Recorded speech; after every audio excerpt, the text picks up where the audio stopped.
সাল্লাল্লাহু আলাইহি ওয়াসাল্লাম। আমরা মুহাম্মদ সাল্লাল্লাহু আলাইহি ওয়াসাল্লামকে চিনব।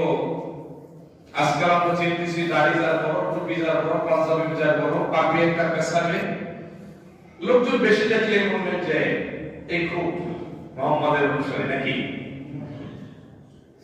সমাজে চলছে কিনা এই ধরনের একটা গরম ধারা? নবসালামের চিন্তা, চেতনা, কাজ, ধ্যান, ধারণা, সংস্কার, তার এই পৃথিবীতে চলার জন্য মানুষ যা কিছু করবে সেটা তার মধ্যে অনুসরণ করতে হবে।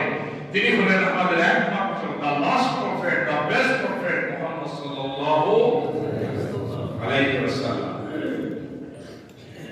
এখন আমরা এই কথাটা কেন বলি যে আমরা নবীকে চিনতে পারি না, যার কারণে আমরা একটা বাক্য শুনছি এর আগে খোলাফায়ে রাশিদিনদের আদলে দেশ চলবে। ইদানিং শোনা যায় নবী মুহাম্মদ সাল্লাল্লাহু আলাইহি ওয়াসাল্লামের আদর্শে দেশ চলবে। বলে কারা? খোঁজ দিয়ে দেখেন মুখে দাঁড়িয়ে নেই। খুব খেয়াল করেন কি নানান কেলেঙ্কারিতে জড়িত হাজার হাজার টাকা, কোটি টাকা এর রাসূল সাল্লাল্লাহু আলাইহি ওয়াসাল্লাম আদর্শে দেশ চালাবে। আচ্ছা, মুহাম্মদ সাল্লাল্লাহু আলাইহি ওয়াসাল্লামের জীবনে কি এক পয়সার কোনো দুর্নীতির সুযোগ ছিল? এই আপনাদের খারাপ লাগে নাকি? এক পয়সার একটা কানা করে পয়সার কোনো দুর্নীতির কোনো সুযোগ ছিল না। আমাদের যারা দেশ চালাইতেছে মুহাম্মদ সাল্লাল্লাহু আলাইহি ওয়াসাল্লামের মতন, আমাদের চরিত্রের তো অর্থনৈতিক যেটা সবচেয়ে বড় আমার হচ্ছে এই তো নাই।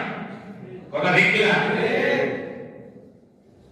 এবং এই রাষ্ট্রযন্ত্রে এমন কিছু লোক আছে যারা নিজেদের আমার রাষ্ট্রের দায়িত্ব পাওয়ার পরেও কানা করে হিসাব করে রাষ্ট্রকে জমা দিয়েছে। আছে কিনা?